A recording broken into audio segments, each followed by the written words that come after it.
We're going to play this in slow motion, but first let's take a look at a couple of things. One is we see a really good posture set up here. Um, the knees are out over the shoelaces, the hands hang down under the toes and under the chin. The spine angle's got a forward tilt at about 40 degrees, which is great. We want to be somewhere between 1 and 2 o'clock or somewhere between 33 and 45, somewhere in that area. He's looking really good. Um, his shaft angle is going up through the lower part of his back, just above his belt buckle, or about even with his belt buckle. He's in a really good position here.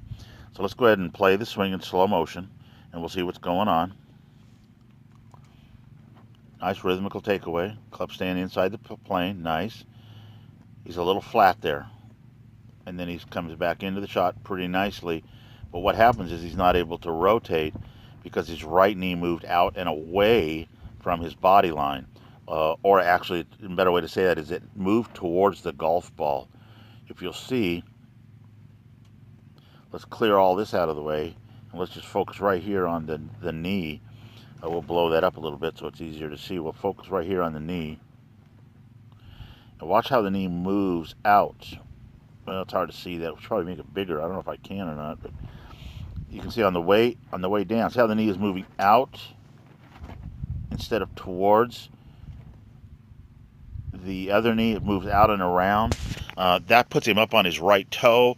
It pulls his spine angle out of position.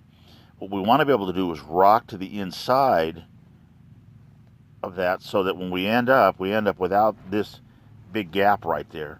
We'd like those to come together closed. Let's see how he is. The rest of him is in good shape. Look how nicely tilted his spine still is.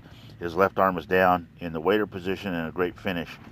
So I think what will happen is if we can get him to get that right leg moving a little bit more towards the left knee, right knee to left knee, he'll roll off the inside of the right foot, kind of roll that ankle a little bit, and gain some accuracy and even some distance.